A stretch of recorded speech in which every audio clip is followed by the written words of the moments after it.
மயிலாடுதுறையிலேருந்து திருச்சிக்கு போகிறதுக்கு பார்த்தீங்கன்னா 139 140 கிலோமீட்டர் வருது. கிட்டத்தட்ட 4 மணி நேரம் ட்ராவல். பட் ஆனால் 2 1/2 மணி நேரம் ட்ராவல் நம்ம ட்ரெயினில் போகலாம் மயிலாடுதுறையிலேருந்து திருச்சிக்கு. அதுவும் சொகுசான ரயில்.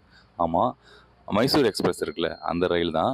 அந்த ரயிலில் பார்த்தீங்கன்னா நீங்கள் டிக்கெட் எடுத்துகிட்டு எங்கே வேணாலும் ஏறி உட்காந்துக்கலாம். டிக்கெட்டு பார்த்தீங்கன்னா ஒரு ரூ. 60 அந்த மாதிரி ரேஞ்சில் தான் வரும்.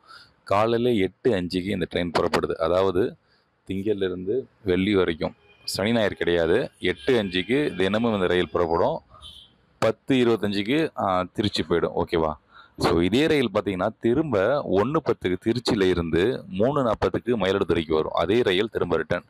ஸோ உங்களுக்கு காலையில் ஒர்க் இருந்துச்சுன்னா இந்த ரயிலில் வந்து பயன்படுத்திக்கோங்க. டிக்கெட் எடுத்துகிட்டு எங்கே வேணால் ஏறி உட்காந்துலாம். மாயத்திலேருந்து புறப்படுறதுனால டிக்கெட் வந்துட்டு அவ்வளோ ஃப்ரீயாக இருக்கும் சீட்ஸ்லாம். ஸோ ஓகேவா? உங்களுக்கு திருச்சி வரைக்குமே அந்தளவுக்கு கூட்டம் இருக்காது. ஸோ இந்த ரயிலை பயன்படுத்திவாங்க. பஸ்ஸில் போனால் ஒரு 4 மணி நேரம் ஆகிடும். பாடி ஹீட் ஆகும். நிறைய இஷ்யூஸ் இருக்குது. ஸோ ஏஜ்டு பீப்புள்ஸ் ஆகட்டும், யாராக இருந்தாலும் ஒரு ரெஸ்ட் ரூம் போக முடியாது. சாப்பாடு ஃபெசிலிட்டி, தண்ணி, அதேமாரி ஏகப்பட்ட பிரச்சனை இருக்குது. ஸோ நம்ம சென்ட்ரல் கவர்மெண்ட் பார்த்திங்கன்னா நமக்கு இந்த ஆப்பர்ச்சுனிட்டி கொடுத்துருக்கனால இந்த ரயிலை பயன்படுத்திவாங்க. இந்த ரயிலோட டைமிங்கை திரும்ப சொல்லிடுறேன். காலையில் 8:05க்கு மயிலாடுதுறையில் புறப்பட்டு கும்பகோணம், தஞ்சாவூர் வழியாக திருச்சிக்கு 10:25க்கு சென்றடையும். அதே இந்த ரயில் பார்த்திங்கன்னா மதியம் 1:10க்கு திருச்சியிலேருந்து அதே போல் தஞ்சாவூர், கும்பகோணம் வழியாக பார்த்திங்கன்னா மாயரத்துக்கு 3:40க்கு வந்து சேரும். ஓகேவா? பயன்படுத்திங்க. நன்றி மக்களே.